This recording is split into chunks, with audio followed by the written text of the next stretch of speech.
मैं सबसे पहले अनुसूचित जाति मोर्चे के जो भी सभी नेतागण हैं, जिनमें से अभी अभी हमने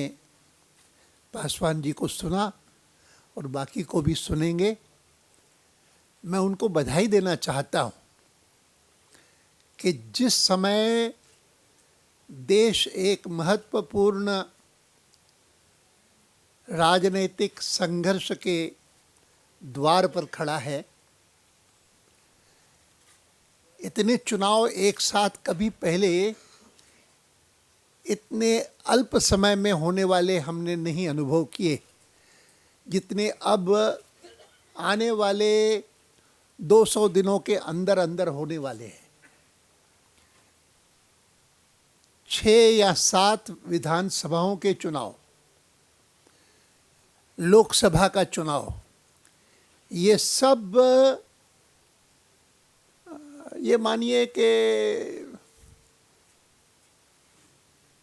अप्रैल अगले साल से पहले हो जाएंगे। भले समय होगा मई तक, लेकिन मौसम वगैरह का अंदाज़ा लगा करके सब कहते हैं कि चुनाव आयोग ही चाहेगा कि ये चुनाव पहले हो जाए। सरकार चाहे न चाहे, यूँ तो सरकार भी चाह सकती है, और इसीलिए मैं अपने सब साथियों को पहले पहले कहता हूँ कि अब अंदाज़ा और अटकल लगाने की ज़रूरत नहीं है कि लोकसभा चुनाव कब होंगे, विधानसभाओं के साथ होंगे या बाद में होंगे,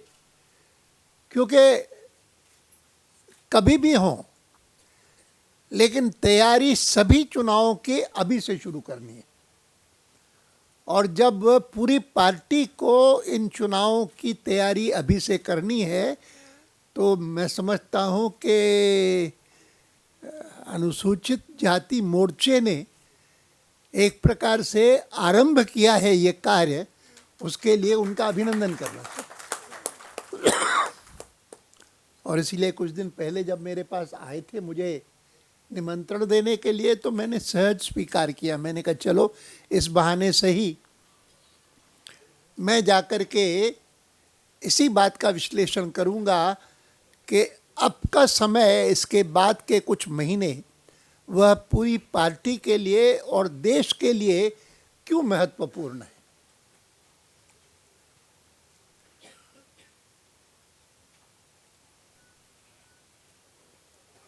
आज प्रातःकाल के अखबार देख रहा था, भरे हुए थे एक ही बात पर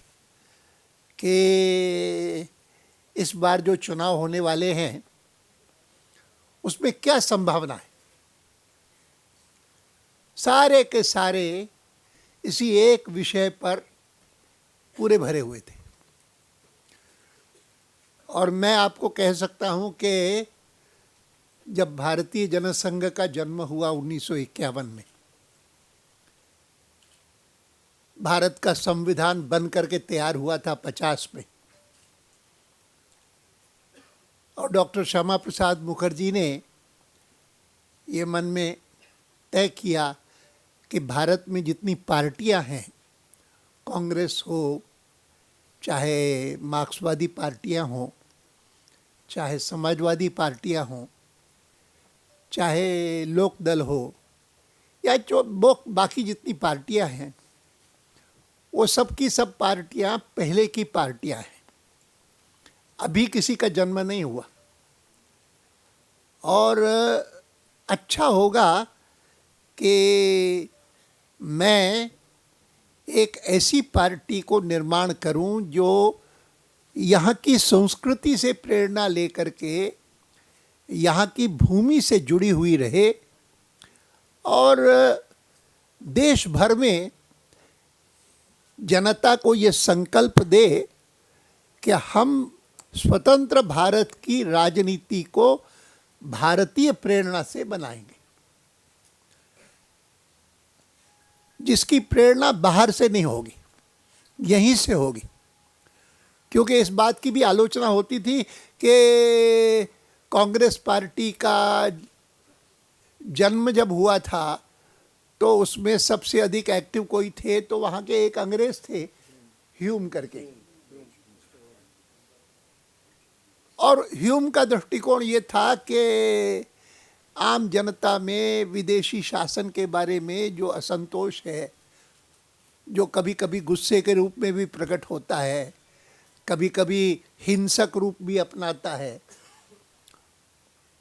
अगर कोई ऐसी पार्टी बने जो ऐसा न लगे कि भारत की जनता के खिलाफ है, और वो पार्टी ऐसी हो जो सेफ्टी वॉल्व का काम करे, ये गुस्सा जो है वो प्रकट हो सके उनके माध्यम से। डॉक्टर ह्यूम के कोटेशंस है जिसमें उन्होंने सेफ्टी वॉल्व का शब्द का प्रयोग किया है। वैसे उनके विचार के अनुसार सारा आंदोलन नहीं चला,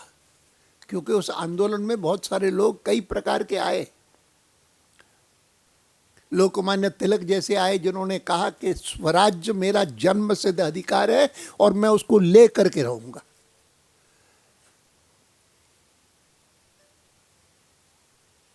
इतना ही नहीं तो बहुत क्रांतिकारी आए, और लेकिन डॉक्टर श्यामा प्रसाद मुखर्जी उनमें से थे कि जिन्होंने ये सोचा कि ये बाकी सब पार्टियां जो हैं वो पार्टियां हों तो भी एक ऐसी पार्टी की आवश्यकता है कि जो न केवल राष्ट्रवाद की पोषक हो, लेकिन वह राष्ट्रवाद वह यहाँ की धरती से, यहाँ की मट्टी से, यहाँ की संस्कृति से, यहाँ की परंपरा से प्रेरित होकर के उसके आधार पर चले, और जो समाज में किसी भी प्रकार का भेदभाव उसको स्वीकार न करे, न जाति के आधार पर, न संप्रदाय के आधार पर, न भाषा के आधार पर। और ऐसी संस्था अगर राजनीति में बनानी है तो उनको दिखाई दिया कि राजनीति से दूर रहते हुए भी स्वतंत्रता प्राप्ति से पहले कोई देशव्यापी संगठन यहाँ पर रहा है कि जो जातिवाद से ऊपर उठ करके, सांप्रदायवाद से ऊपर उठ करके, भाषावाद से ऊपर उठ करके, क्षेत्रवाद से ऊपर उठ करके, और समाज में हर वर्ग में यह भावना पैदा करने की कोशिश करता है कि राष्ट्र सर्वोपरि है, और वो है राष्ट्रीय स्वयंसेवक संघ।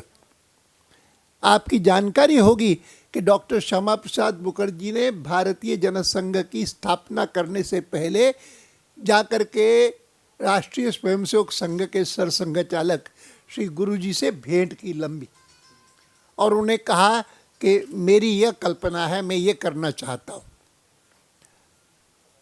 तो गुरुजी ने उन्हें कहा कि देखिए, मैं राष्ट्रीय स्वयंसेवक संघ का आज प्रमुख हूँ, और डॉक्टर हेडगेवार ने लगातार ये कहा था कि कोई गुलाम देश में कोई राजनीति स्वतंत्र नहीं होती, इसीलिए कभी राष्ट्रीय स्वयंसेवक संघ को राजनीति में रुचि केवल तब लेनी चाहिए जब देश स्वतंत्र हो जाए। तो इसीलिए अब मैं तो नहीं रुचि लूँगा, संघ भी नहीं रुचि लेगा, लेकिन अब मेरी राष्ट्रीय स्वयंसेवक संघ के जो स्वयंसेवक हैं उनमें कोई रुचि लेना चाहे तो बहुत अच्छा होगा। अब भारत स्वतंत्र हो गया।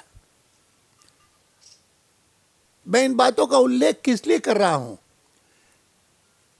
कि राष्ट्रीय स्वयंसेवक संघ ने राजनीति में रुचि लेनी शुरू की तो केवल स्वतंत्रता प्राप्ति के बाद, और वो भी इस सीमित स्तर तक कि संघ उसमें दिलचस्पी नहीं लेगा,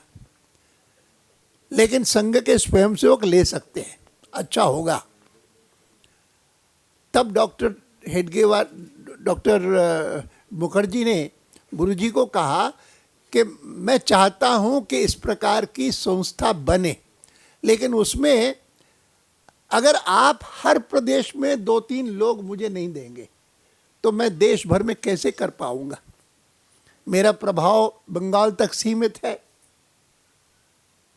मेरा नाम सारे देश में इस कारण भी है क्योंकि गांधी जी की सलाह पर पंडित नेहरू ने मुझे डॉक्टर अंबेडकर के साथ साथ अपने मंत्रिमंडल में लिया था। यद्यपि हम दोनों कांग्रेस के आलोचक रहे जीवन भर, हम कांग्रेस में नहीं थे। और आपकी जानकारी के लिए इस बात की जानकारी होनी चाहिए कि जब पंडित नेहरू अपना पहला मंत्रिमंडल बना रहे थे तो गांधी जी ने उन्हें सलाह दी थी कि आप कांग्रेस के लोगों से परिचित हैं, इसीलिए स्वाभाविक रूप से अपने मंत्रिमंडल में कांग्रेस के लोगों को लेंगे, लेकिन मेरी आपको सलाह होगी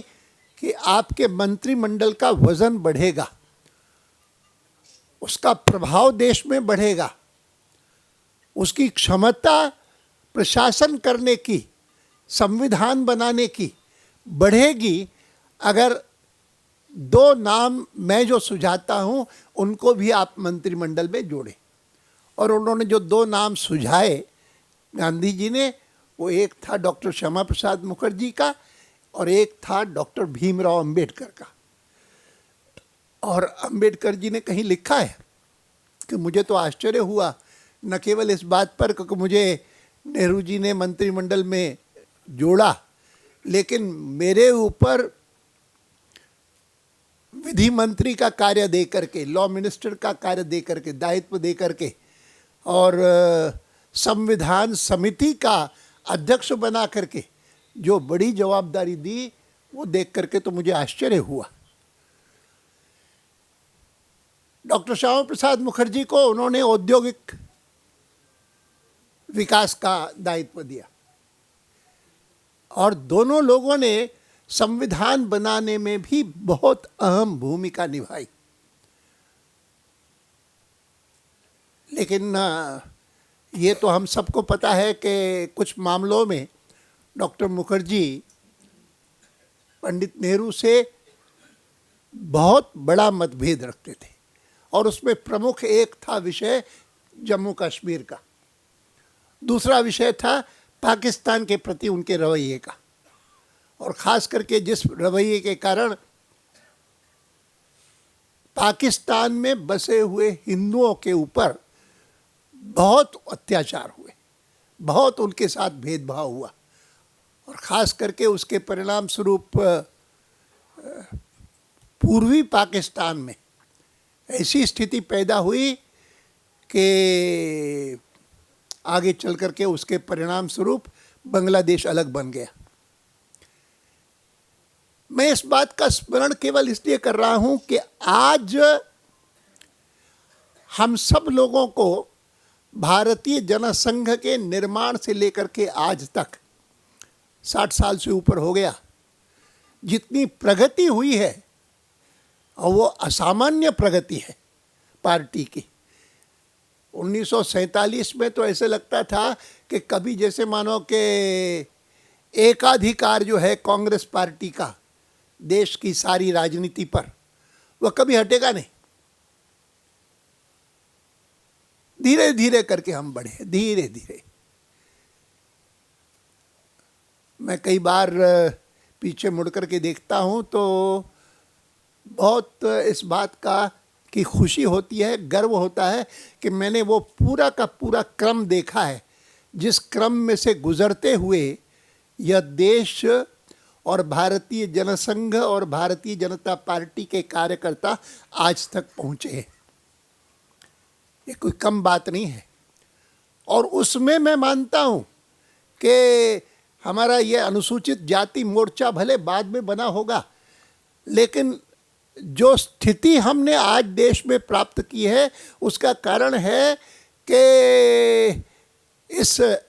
जातिवाद से बिल्कुल जर्जर हुए हिंदू समाज में राष्ट्रीय स्वयंसेवक संघ ऐसा संगठन था कि जिसने कभी इस जाति भेद को स्वीकार नहीं किया। और हमेशा माना कि समाज के सभी वर्ग बराबर हैं, कोई ऊंचा है कोई नीच है, ये कल्पना ही मन में आना एक प्रकार से पाप है, अपराध है। और गांधी जी को देख करके बहुत आश्चर्य लगा जब पहली बार वो एक राष्ट्रीय स्वयंसेवक संघ के शिविर को देखने के लिए वर्धा में गए, और जिस प्रकार से सब लोग मिलकर के भोजन कर रहे थे साथ साथ, उसको देख करके उनको लगा कि समाज में जहाँ पर छुआछूत इतना है और दलित समाज के प्रति जो एक रवैया हिंदू समाज में रहा है वो ऐसा भयंकर रहा है,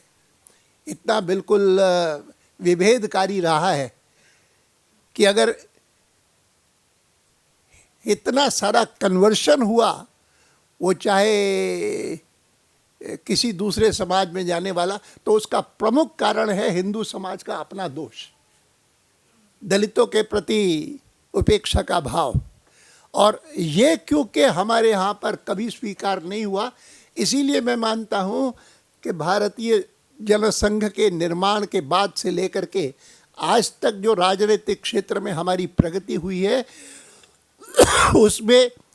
इसकी एक बहुत बड़ी भूमिका रही है। भारतीय जनसंघ का निर्माण हुआ 51 में और 52 में पहला आम चुनाव हुआ, और आपको पता है कि उस पहले आम चुनाव में लोकसभा में कुल मिलाकर के 3 लोग हमारे जीते, 3।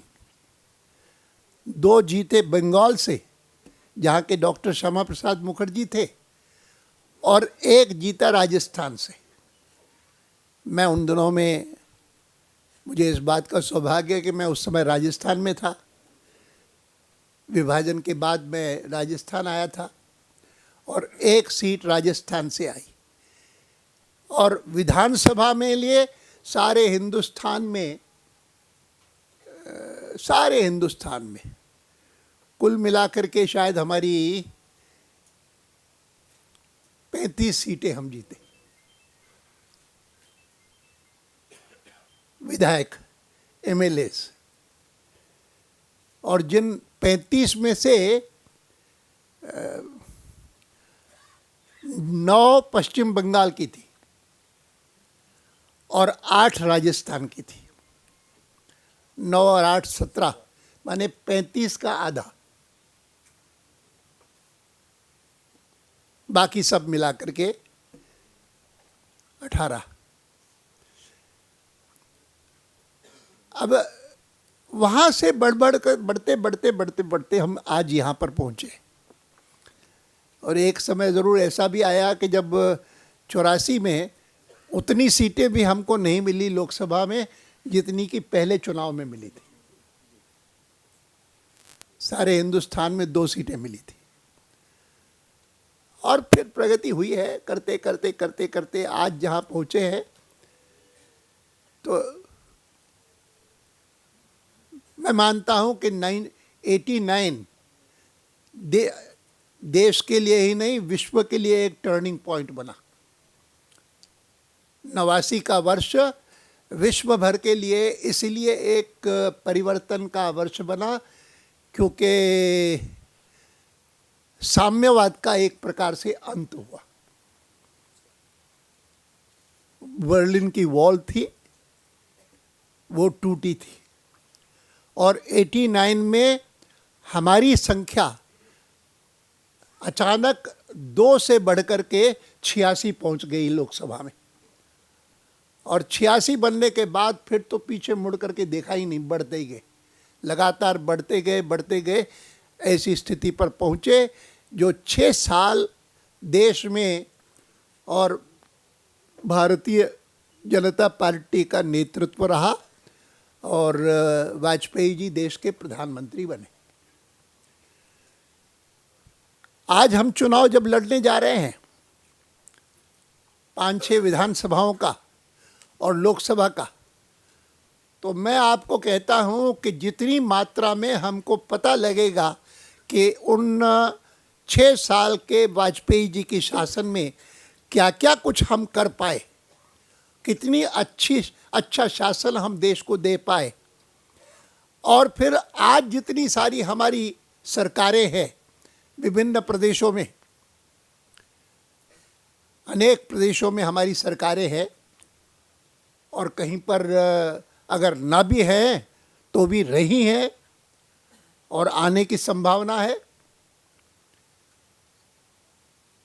तो वहाँ पर कैसा काम किया है, कितना ईमानदार शासन दिया है, कितनी जनता की चिंता की है, कितना कल्याणकारी शासन हमने दिया है, इसकी जितनी हमको जानकारी होगी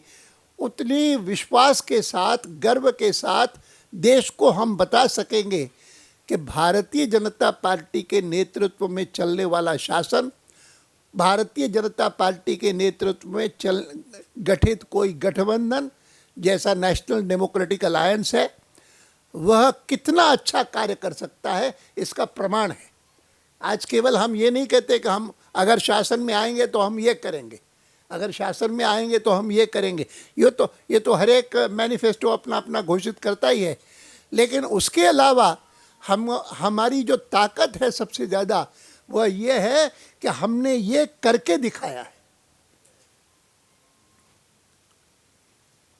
मैं आपको बता रहा था कि आज सुबह सुबह सब अखबारों में भरा हुआ है ओपिनियन पोल, अगर चुनाव होगा तो क्या होगा। मुझे याद नहीं आता था कि 1952 से लेकर के आज तक के चुनाव, उनमें से किसी चुनाव में चुनाव से पूर्व की जो भविष्यवाणियां हैं हमारे इतने अनुकूल रही हैं जितनी आज की है। ये ज़रूरी नहीं है कि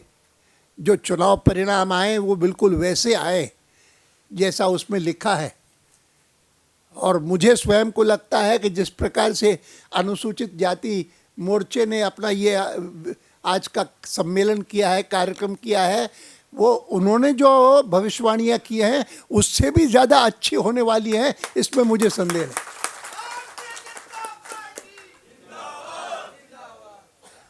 जो संकल्प और आत्मविश्वास आपके सम्मेलन में दिखाई देता है, उसको देख करके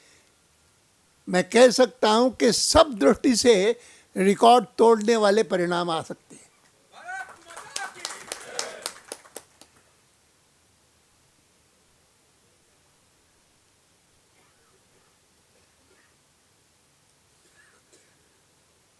कभी ऐसा नहीं हुआ पहले, नहीं तो हम बहुत बार पाते हैं कि ये जितने सारे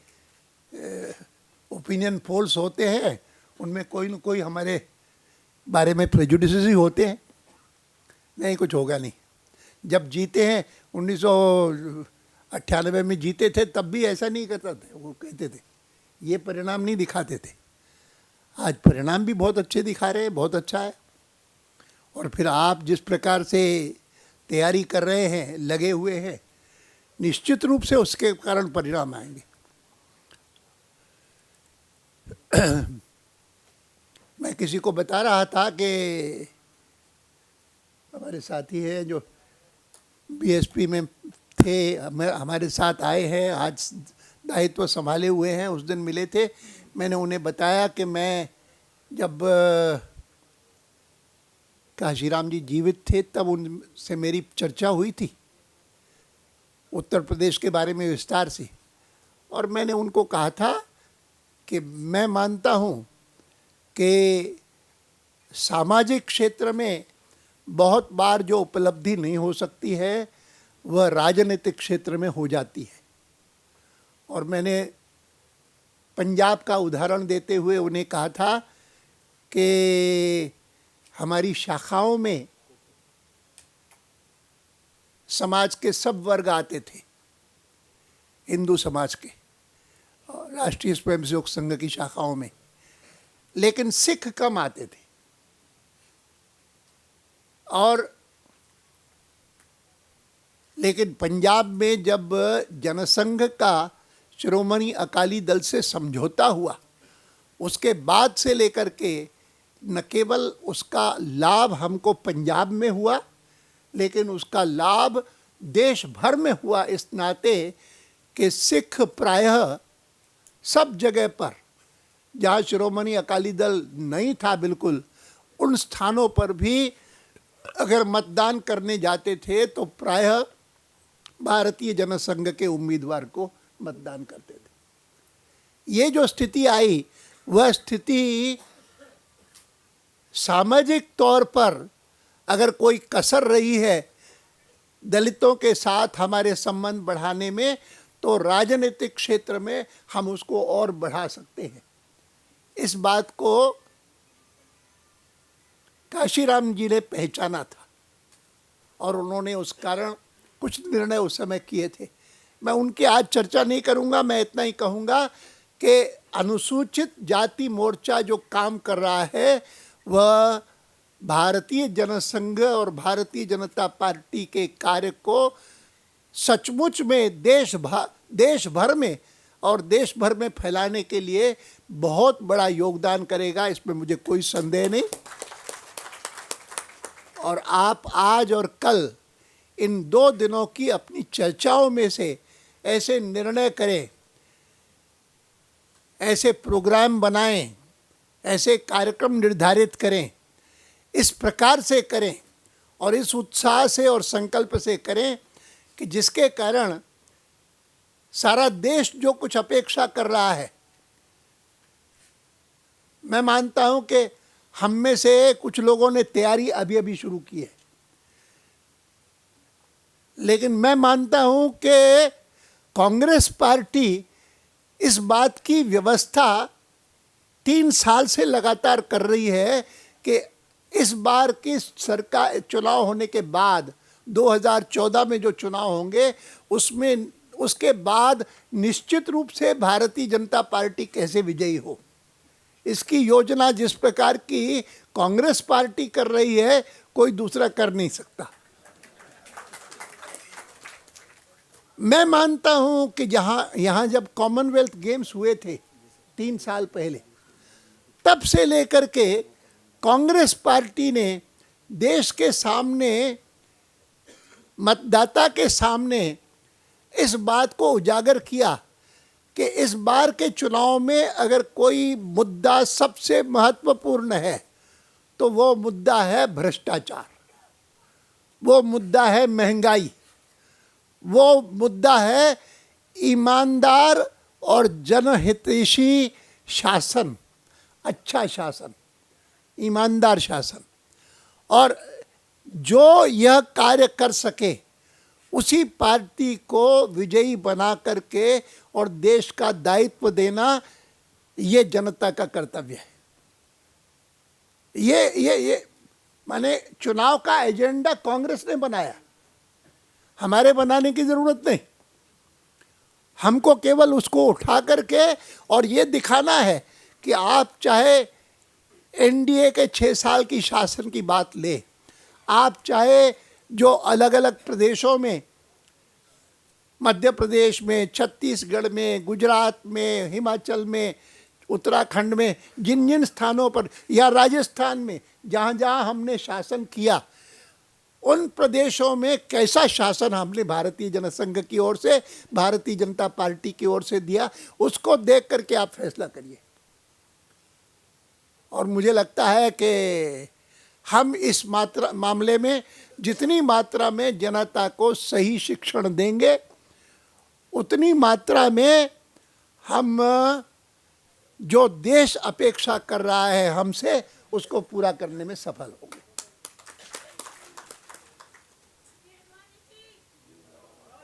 बहुत हो गया ये सारे हम लोगों के नारे मत लगाइए, अब तो काम करके दिखाना है। सब कुछ हमारे अनुकूल है, परिस्थिति बहुत अनुकूल है, थोड़ी सी परिश्रम की कभी कभी कमी रह जाती है, वो परिश्रम की कमी न रहे, इस दृष्टि से इन 2 दिनों में आप जो भी निर्णय करेंगे, जो भी कार्यक्रम बनाएंगे, जो भी संकल्प करेंगे, वह निश्चित रूप से बहुत पार्टी को बल देंगे। और हमारे अंदर और देश के अंदर, मैं आपको बताता हूं कि देश में इस समय निराशा है, उस निराशा को दूर करना है और देश को आत्मविश्वास से परिपूर्ण करके आगे बढ़ाना है। उनको लगे कि नहीं, भारतीय जनता पार्टी जब तक है तब तक हमारे देश का कोई कुछ बिगाड़ नहीं सकता। और ये रोज़ जो स्थितियाँ आती है और महिलाओं के ऊपर अत्याचार, चोरी डकैती, भ्रष्टाचार, ये सब जो है उनसे मुक्ति ले देनी है। तो सही नेतृत्व, सही पार्टी का दायित्व ये हमको चुनना चाहिए और ये जनता के हाथ में है। मतदान सही रूप से करें, यही प्रेरणा सबको दे करके हम यहाँ से जाएं, यही आपसे अनुरोध करता हुआ एक बार पुनः अनुसूचित जाति मोर्चे के सभी नेतागणों को धन्यवाद देता हूँ, बधाई देता हूँ कि उन्होंने मुझे यहाँ पर बुला करके और इस दृश्य को देखने का सौभाग्य दिया।